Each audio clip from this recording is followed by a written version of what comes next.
Yung pinakaunang comment na na-receive ko sa video is, kapag meron ka ng buyer ID, what's the next step? Kasi nga, hindi natin siya dinascuss sa video na yun. And yung video na yun kasi is about paano nga ba tayo magkakaroon ng buyer ID. So, for today's video, ang gagawin natin or ang pag-uusapan natin is, meron ka ng buyer ID and so what's next? Hindi ko alam kung good news sa inyo to, pero pinagdali na ng Pag-ibig yung pagbibid natin ng mga foreclosed properties nila.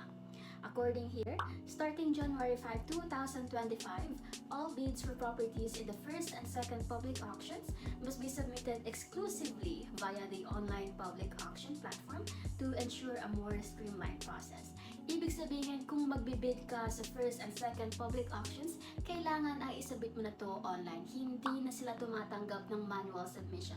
So, bale, hindi mo na kailangan pumunta sa Pag-ibig offices, kailangan mo na lang isubmit yung bid mo online.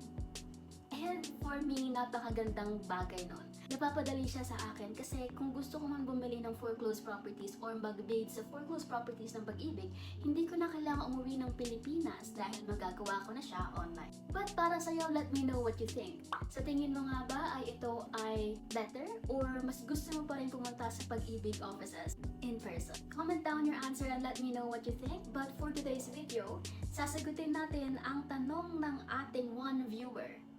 Ang sabi niya dito is, can you please make another video for the process after getting buyer ID, please? New subscriber here. Thank you po for subscribing. So yes, for today's video, we'll be talking about the next step kapag meron ka ng buyer ID. Let's go! Pumunta sa pagibigfundservices.com and ito yung makikita nyo. Nandito tayo ngayon sa online public auction. Okay, so here, since located tayo sa NCR and interesado ako sa mga foreclosed properties na located sa NCR, i-click natin to. Click See List. And so here, makikita nyo yung available na properties na binibid na pwede kayong mag-bid. And, okay. Meron din dito, view picture. Kung gusto nyo makita yung picture ng condominium or ng lote or ng mga bahay, you can click here, view picture. Ayan siya. This is located in Unit 8N, Building 2, 8th floor, The Avenue Residences, Barangay Talipapa, Quezon City. And yes, dito rin pala makikita nyo yung status, remarks. Good siya kasi unoccupied siya. Kung babasa niyo yung mga nightmares ng ibang mga tao na nagbid at nanalo sa Pag-ibig foreclosed properties, merong mga iba na may mga nakatira at mahirap paalisin. So make sure you do your due diligence. Kailangan yung i-make sure na walang taong nakatira doon dahil kapag nanalo kayo sa bidding ay hindi na rin responsibility ng Pag-ibig na paalisin kung ano man or kung sino man yung nakatira doon. Kailangan nyo yung gawin on your own. And mahirap yun guys, mahirap. So bago kayo mag-bid, i-check nyo muna yung property, make sure na walang taong nag-squat doon, and make sure na okay din yung paligid. Pwede rin kayong pumunta doon mismo sa property na yon, bisitahin, magtanong-tanong sa mga nakatira doon na malapit, and make sure na okay talaga siya. So here, makikita natin siya, tignan natin. Tignan natin tong row house sa Binangonan. Okay siya. Ito nga yun guys.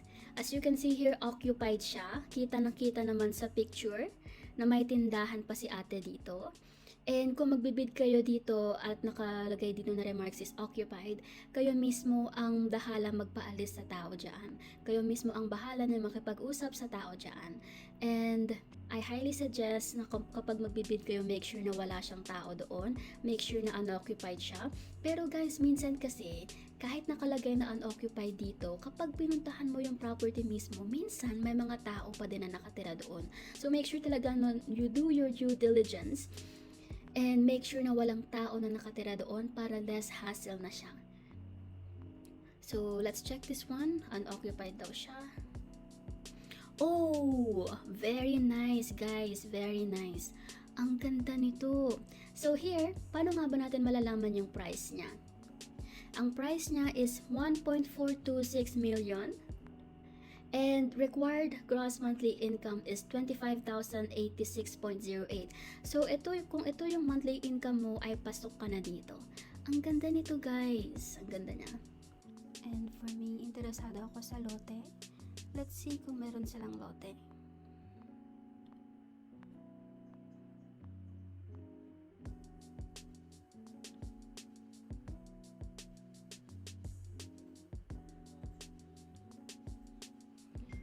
Okay, wala silang lote. So, may nakita ko ditong Santa Rosa.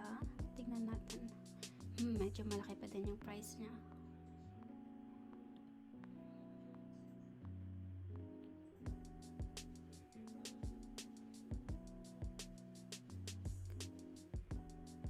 Santo Tomas. Tingnan natin to.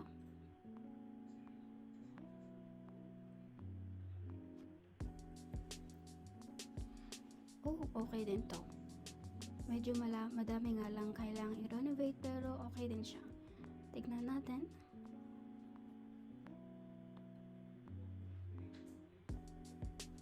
Tignan natin to.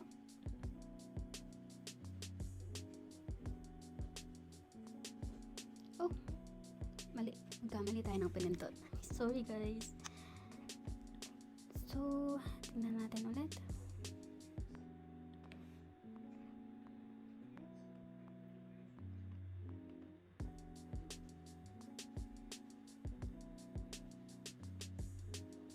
Tingnan natin tong row house sa Binangonan Rizal. Oh, ito pala yung occupied kanina. So, tingin ulit tayo. Tingnan natin ito sa Dasmariñas, Cavite. Oh, okay din siya. Kailangan lang niya ng madaming renovations. And make sure lang na pupuntahan niyo muna yung bahay to make sure na wala talagang nakatira doon. So, mag-submit tayo ng offer dito. And again, enter your buyer ID. Wait for the OTP.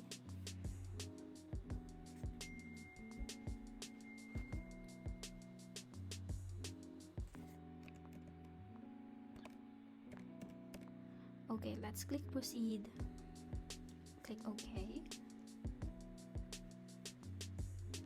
And dito lalabas na yung mga information about doon sa bahay.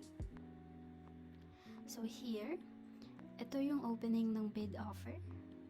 Most likely, after nito, magsisend na sila ng results sa'yo. Ito yung property number, property location, lot area, floor area, minimum bid price. So, kung magbibid ka, dapat ay mas mataas sa minimum bid price for higher chances of winning. So, let's say, okay, then type ulit natin siya.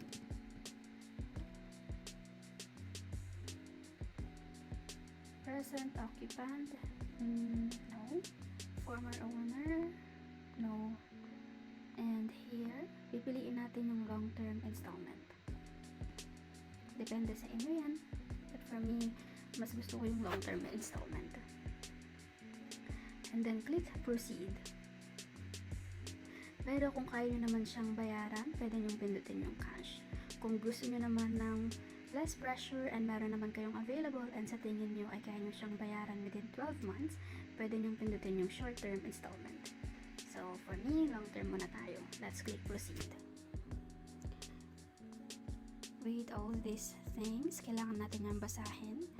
Kasi kapag nag-click tayo, kapag nag-agree tayo pero hindi naman talaga tayo nag-agree at hindi natin to binasa, kasalanan na natin yun.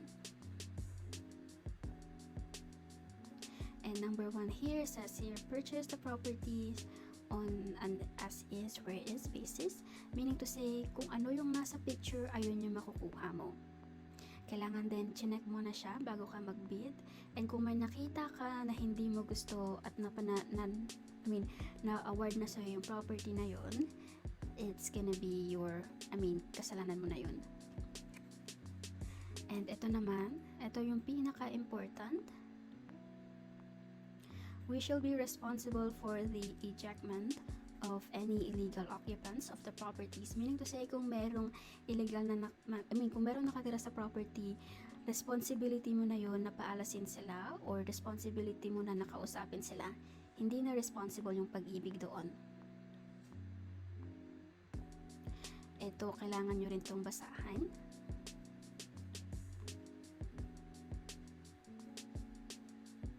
Okay.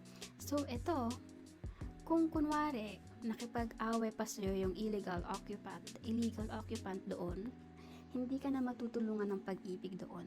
Kasi here, nag-agree ka na inaalisan mo sila ng liability or responsibility para tulungan ka na isort yung kung ano man yung bagay na kailangan mong isort with the illegal occupant. So, meaning to say, ikaw na talaga yung bahala doon. Kung magsasampa man sila sa'yo ng kaso, ikaw na rin yung bahala doon. Kung ayaw man nilang umalis dun sa property na yun, ikaw na rin yung bahala doon. And ito, number 5, kung nag-bid ka ngayon at nanalo ka sa bid, kailangan mong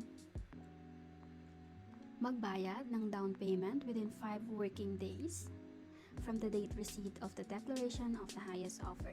So, meaning to say, kung nanalo ka ngayon, meron kang 5 days para bayaran yung down payment na nag-agree ka. Ito, very important din siya. Basahin natin. In case we fail to comply with our chosen mode of payment, or we withdraw our offer after being declared as the winning bidder, the said bid, down payment, bond, interest, penalty or penalties paid, if any, and the processing fee shall be forfeited in favor of Pag-ibig Fund. So, kapag nagbayad ka na doon, if ever na nagbayad ka na doon, pero gusto mong palitan yung mode of payment mo, and kung gusto mong mag-withdraw doon sa offer, hindi na nila ibabalik kung ano man yung binayad mo sa kanila. Hindi siya refundable. And ito naman, yung mga notarial and all other fees pertaining to the property, ikaw na rin yung bahala doon.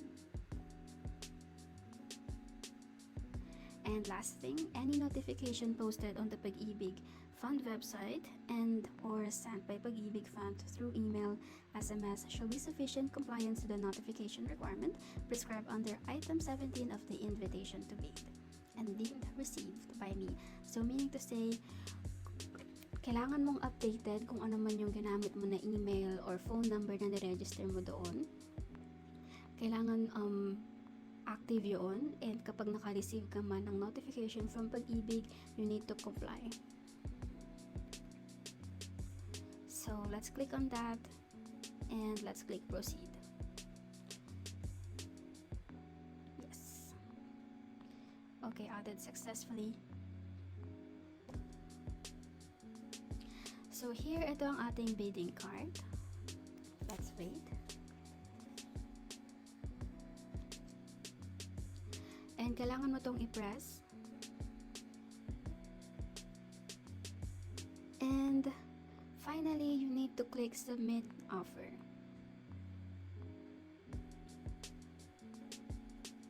Click yes. So yes, I hope nasagot natin ang question nyo ngayon. And if may question pa kayo, please don't hesitate to comment it down below. And I will try to answer them and make a video about them as soon as I can. And please don't forget to hit the like button, and subscribe. Thank you, and I'll see you in the next video. Bye!